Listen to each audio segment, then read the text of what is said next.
Welcome into the CHGO White Sox Podcast. On today's show, we will talk about the White Sox signing James Karinchak to a minor league deal. We'll talk about the upcoming promotional schedule for 2025, and we'll answer the burning diehard questions in our Discord.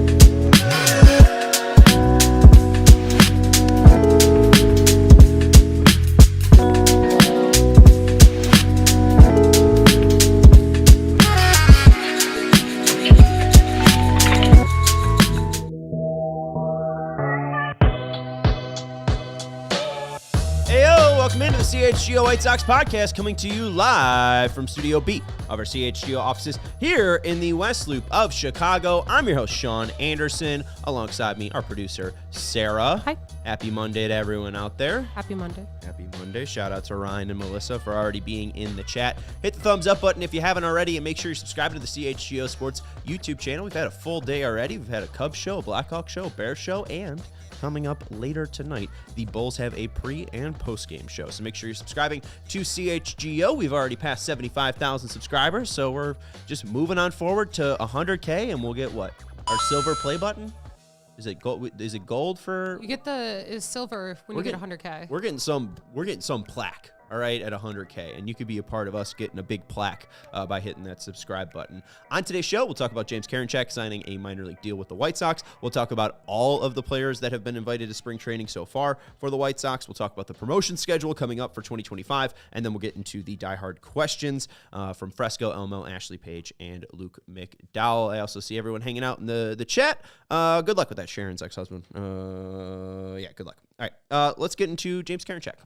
The White Sox announced during SoxFest Live that James Karinchak will be signing on a minor league deal with an invite to spring training. Karinchak, formerly of the Cleveland Guardians, did not pitch in the major leagues in 2024, had about 6 2/3 innings in AAA for the Columbus Clippers, the AAA affiliate of the Cleveland Guardians, and he pitched in 2023. Did okay, had an ERA over 3, but the big year for him was in 2022, where he put up 1.2 BWAR and had an ERA under 3. He is a very controversial player, we'll put it that much. Outside of him pitching, he isn't a person that I would have babysit my kids.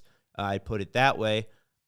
He has always been very brash, bold, loud, boisterous, celebratory, and that's rubbed people the wrong way. He also rubs his hair a lot because he's kind of in that whole Bauer sticky tack thing. He's a guy that has very long hair and likes to grab at it. So I never liked James Karinchak, and it's tough to have somebody that is a rival on the other team coming to your team, because there are a lot of people like Nick Maton and Bobby Dahlbeck and Martin Perez that I will be rooting for in 2025. I hope a lot of people have career years for the White Sox in 2025. We have to watch something, right? But it is tough for me to just be like, oh, yeah, let's forgive this guy that is fairly hot-headed and pretty intense. It feels like he's very, polarizing. You either like him or you don't. So at least he's on our team. But he might suck. And that's why he's probably on our team. The biggest thing that sticks out with Karinchak, and obviously he didn't pitch in 2024, so we didn't see too many effects, but this is his pitch tempo with the bases empty, and these are in seconds, okay? So 2019 is when he made his debut. When the bases were empty, he pitched every 17.8 seconds with runners on base every 23.5 seconds. 2020, that went from 17.8 to 21 seconds. With runners on, it went from 23.5 to 26.7. 2021, it went from 21 to 23.8 seconds, and runners on base, it went from 26.7 to 26.7. And then 2022, it went from 23.8 to 22.6, still above major league average. Runners on base still stayed around that 26 number. Biggest thing that sticks out in 2023 is he shaves off all this time because of the implementation of the pitch clock. He goes from 22.6 seconds with the bases empty to 16.9, and then runners on base 26.2 to 20 seconds, pretty much using all of the time that he is given. And while he did deal with some injuries, I believe he dealt with Tommy John, and that's why he was in the minors last year. I don't know if he's got it anymore. It seemed like he used the pitch clock and he used time to his advantage to kind of recover on the mound. He's only throwing about 20 pitches at most in an inning if he's getting out of it. He's able to build up that energy fairly quickly. And what we saw in 23, which I think ended up to the surgery, he needed help because his velocity just completely dipped down. He's a two-pitch pitcher. He's a four-seam fastball mainly guy, and then he's got a curveball as well. Back when he was great, 2020, he was getting about, I think, 9 inches of vertical ride, or like the ball just really wasn't being affected by gravity at all. It was just really kind of just so straight, which is a good thing. And he got more drop on his pitch, so it made it a little bit loopier, a little bit easier to see, and he got less arm run as well. So, if you think of Michael Kopech's fastball, it goes up and away, right? It always goes to his arm side. Karinchak kind of had that up and away thing, but the arm side run has dipped off probably about 2 inches. And, again, it's a game of inches in baseball. When you're not able to deceive the hitter, they're able to hit it a little bit more. At least to go to the pitch tempo with men on 2022, hitters had a 143, 276, and 270 slash line. When men were on in 2023, 188, 307, 348. So it did seem like he was effective. Hey, a batting average sub 2 is pretty decent. I'll take that. But as Ryan says, velocity and spin rate has dipped for Karinchak, and mainly, even though the ERA looks nice in Columbus, the 7 games, the 6 2/3 that he pitched in AAA, the 270 ERA, the 16 K per 9, the 8.1 walk per 9. The biggest thing that sticks out, and thankfully we have this now with StatCast, is his minor league fastball numbers, 92.1 miles per hour. Was just not able to ratchet it back up to that 96, 94 miles per hour. He had 7 whiffs on that pitch in 80 pitches. So, do I think it's a good signing? No, because I dislike the person. Do I understand the signing? Yes. Brian Bannister has always talked about picking up guys when they are at their lowest. He was extremely effective in 2022. Maybe it wasn't due to any spider tack or stick or anything like that. And maybe, again, because he's sub 30, he's able to bounce back to where he was before. He's fairly young. I understand why you're taking the shot. I don't like him. And let's get into that. Why don't I like him? Let's go back to July 30th, 2021. Might be a very long time for you folks. You may not remember it too well, but I think once I start giving some details, you'll remember it. So let's go to the bottom of the 8th of July 30th, 2021. We're just before the deadline. I think this is like one day before the deadline. The game's tied at 4 in the bottom of the 8th. James Karinchak comes into the game in the bottom of the 8th, relieving our guy, Brian Shaw. He faces Leury Garcia to lead off that inning. Leury hits a single to shortstop. Of course, it's Leury getting on with an infield single. Then Sebi Zavala comes up. There's a pass ball. Leury gets a second. Then with Sebi on the at the plate, Leury's picked off, but he was safe on a throw. So Garcia gets to third base. Then Zach Collins, after Sebi Zavala has seen 2 pitches, this is a Tony classic, he subs in he subs in Zach Collins. So 2 pitches into an at bat, Sebi gets pulled. Tony puts in Zach Collins. Karinchak walks Collins. So you have Collins at first, Garcia at third. Tim comes up. He singles to right field like 2021 Tim always did. He drives in Garcia. Game is 5-4. Collins goes to second. Then Cesar Hernandez hits a bunt single in front of home plate.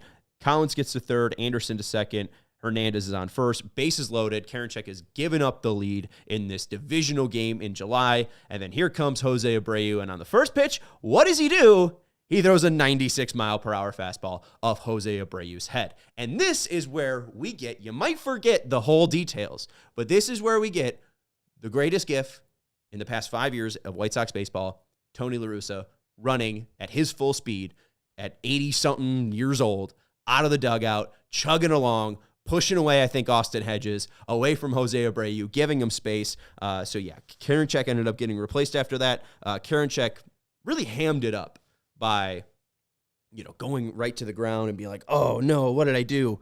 But just from the temperament, from the person that he was, especially giving up the lead, having the bases loaded, likely being frustrated that Cesar Hernandez just got on with a bunt. I think it was more in frustration that he's throwing at someone's head. Again, another reason why I don't like Karinchak.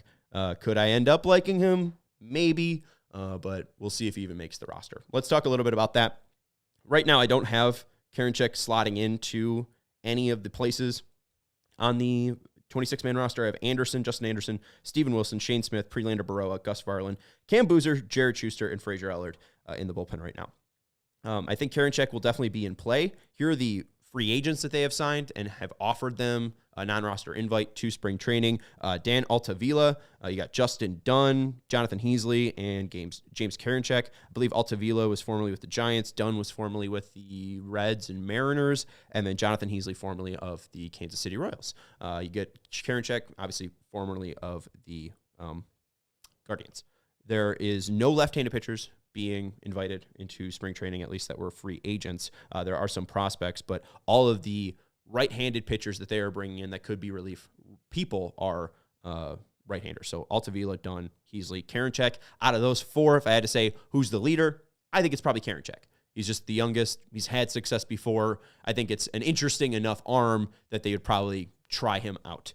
A catcher, Omar Narvaez, is going to be getting a non-roster invite. He also signed a minor league deal. I was talking about this on Saturday. I was over at the from the 108 live event. I got to see my guy Herb. I'll talk about Herb a little bit later. But I think it's possible Narvaez and Tice make the opening day roster.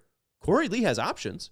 Is there a rush to have Corey Lee up at the major league level? Could they go with Caro, Lee in Charlotte, and then Teal in Birmingham? Do you want Teal and Caro at the same level where they're competing for day-to-day catching spots? Now, is that easier for the players where you don't have to catch every single day?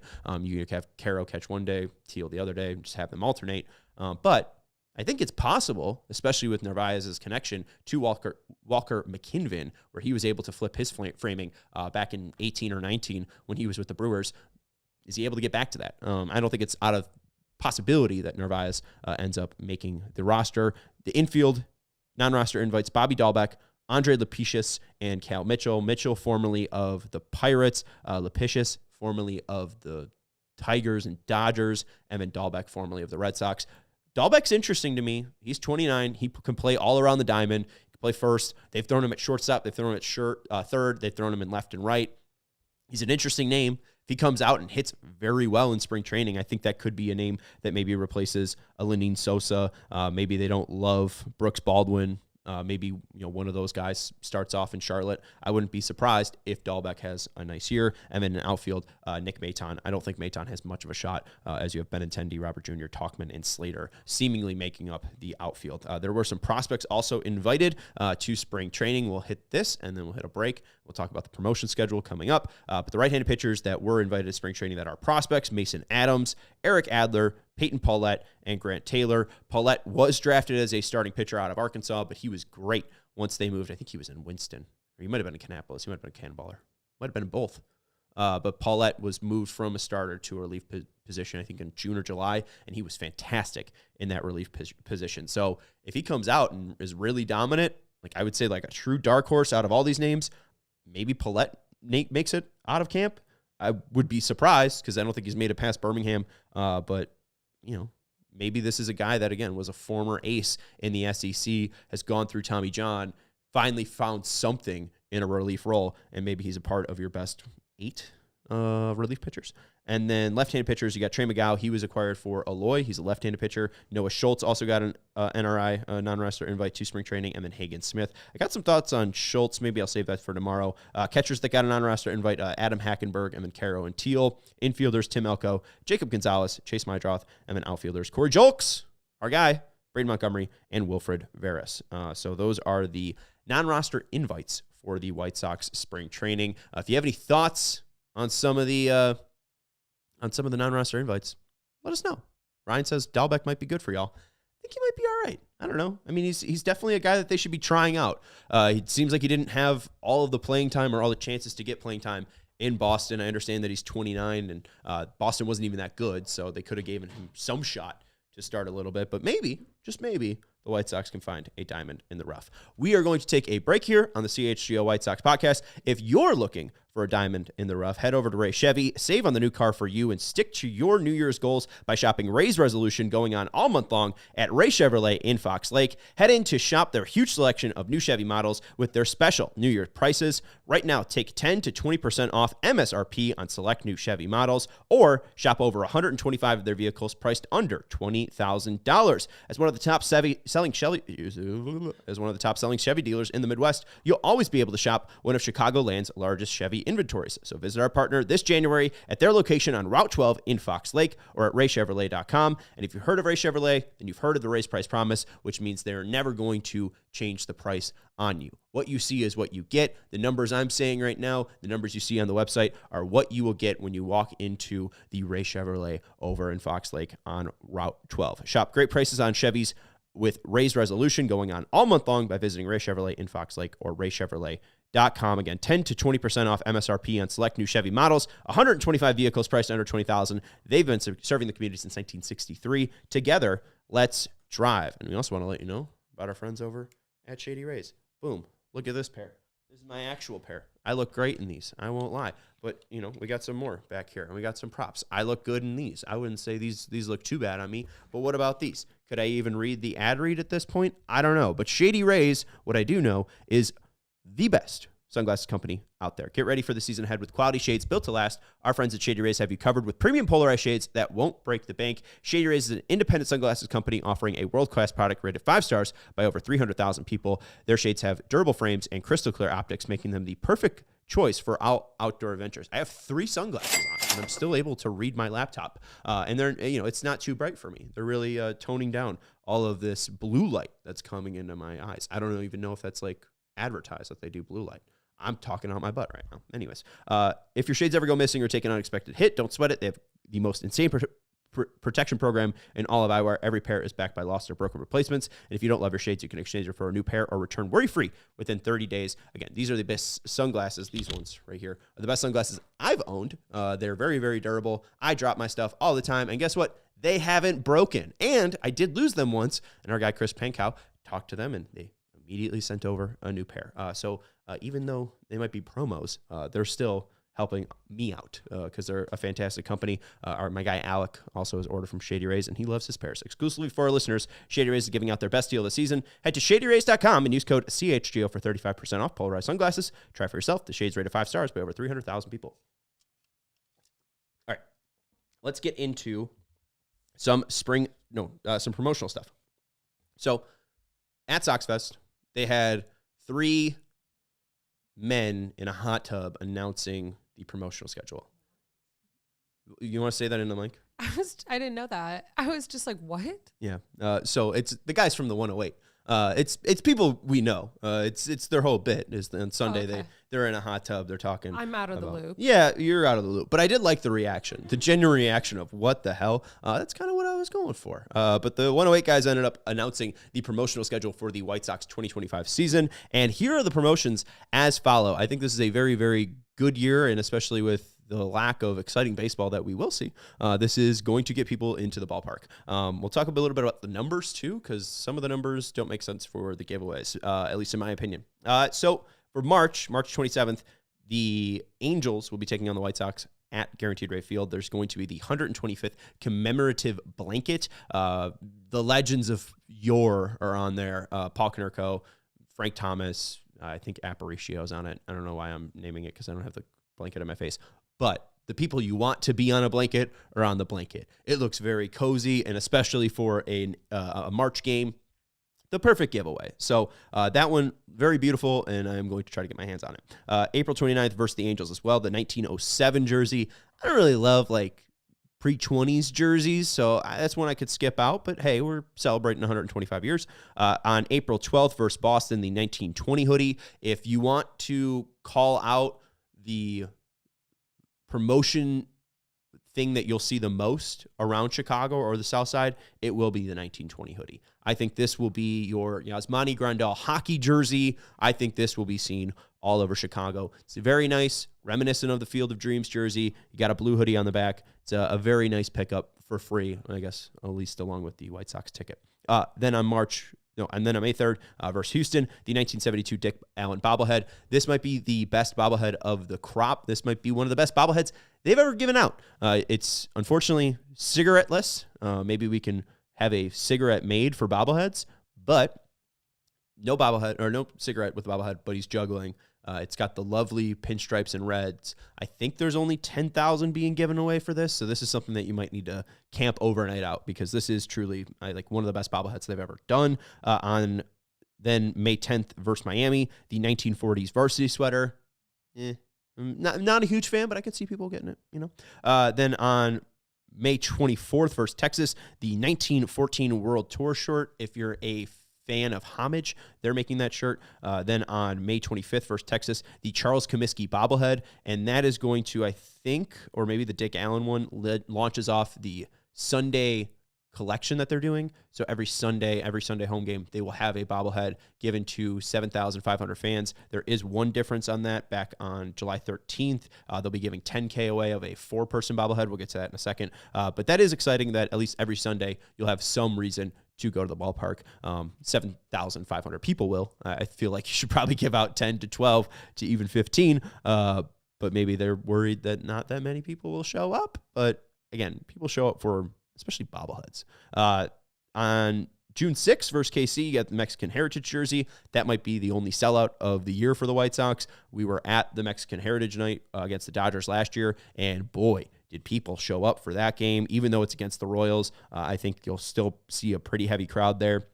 Then on June 7th versus KC, 1993 Divisional Championship rope hat. So imagine this hat, but with a little bit of like a piece of rope, like the boat rope kind of going across the brim. That's what you're seeing there. Then on June 8th versus Kansas City, a Ray Durham bobblehead, again, a part of the Sunday collection. On June 28th versus San Francisco, you have the 1959 Comiskey Park radio. It's an AM, FM working radio. That one is probably my favorite of all of the giveaways.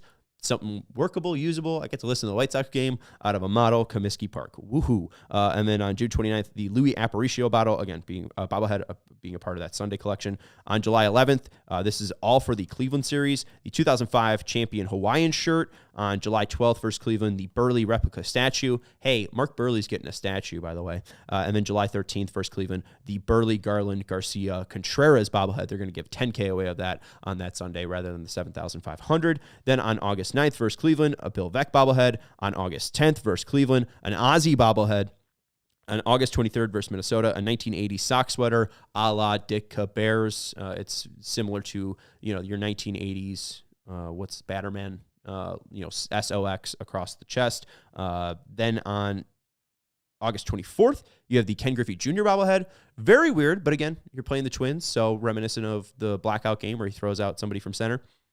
I'm fine with it. I had a nice giggle when I saw the Griffey Jr. bobblehead, but also I'd be lying to you if I wasn't going to be lining up for it. And then on the 29th of August, there's Puerto Rican Jersey Night. And then on August 30th versus the Yankees, 1933 All-Star bobblehead showing off Al Simmons and Babe Ruth. Then on September 19th versus the San Diego Padres, the Guayabera is going to be given away. That's a shirt from the Yucatan. It's a very nice shirt. It's honestly like a shirt that I could probably, I'm a Southside trash person. I could wear this out to a nice event, a family party. I could wear the Guayabera to a family party. Look it up. It looks very professional. And then the final giveaway, September 20th versus the San Diego Padres, the St. Patty's hockey jersey. So I'm not a big fan of the St. Patty's stuff, but there's a lot of good stuff. I'm very thrilled with the Burley, Garland, Garcia, Contreras bobblehead.